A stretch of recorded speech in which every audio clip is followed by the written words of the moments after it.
Millets ఆహారంతో దేహం ఆరోగ్యంగా ఉంటుందని మిల్లెట్స్ తయారీదారురాలు అనిత తెలిపారు. సోమవారం మెదక్ జిల్లా కలెక్టర్ కార్యాలయంలో తాను తయారు చేసిన మిల్లెట్స్ ఆహార పదార్థాలతో డెమో కార్యక్రమం నిర్వహించారు. ఆరోగ్యంపై అవగాహన కల్పిస్తూ ప్రతి ఒక్కరూ మిల్లెట్స్ ఫుడ్ వాడాలని, దానివల్ల ఎలాంటి సైడ్ ఎఫెక్ట్స్ ఉండవని ఉత్పత్తిదారులు కూడా అనిత తెలిపారు. మిల్లెట్స్ ఫుడ్ ఆహారాన్ని ప్రతి ఒక్కరికి పరిచయం చేసి మిల్లెట్స్ ఆహార ప్రాముఖ్యతను తెలియజేయాలని ప్రజలను కోరారు. బాడీలో ఎలాంటి డిసీజ్ అయినా ఎలాంటి ప్రాబ్లమ్స్ ఉన్నాయి, ఐరన్, కాల్షియం, విటమిన్స్, మీరు ఒక గ్లాస్ పాలు తాగిన దానికంటే 7 రేట్లో ఇలా కాల్షియం ఉంటుంది సార్. అరటిపండు తీసుకున్న దానికంటే కూడా 7 రేట్లో కాల్షియం దీంట్లో దొరుకుతుంది సార్. ఫ్రూట్స్ చిన్న పిల్లల కడికి ఇవ్వచ్చు సార్. ఇది మునగ కారపొడి సార్. ఇది తీసుకోలేని వాళ్ళు ఇది తీసుకోవచ్చు సార్. ఇది రైస్ కానీ టిఫిన్స్ కానీ దేంట్లైనా తినొచ్చు. ఇది అవిసె గింజల కారం సార్. ఇది మిల్లెట్ మిక్స్ పౌడర్ సార్. ఇది మనము 13 ఐటమ్స్తో చేస్తున్నాము.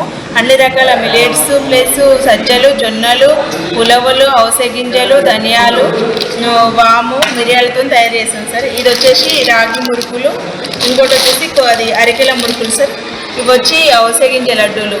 దీంట్లో హనీ, దీంట్లో డ్రై ఫ్రూట్స్, మళ్ళీ నువ్వులు, హనీ ఉంటుంది సార్ దీంట్లో. ఇది రాగి లడ్డు సార్. ఇది వచ్చేసి దీంట్లో మనము రాగి floor plus honey, dry fruits అన్నీ కలిపి చేస్తాం సార్ దీన్ని. ఇది ఇప్ప పువ్వు లడ్డు సార్.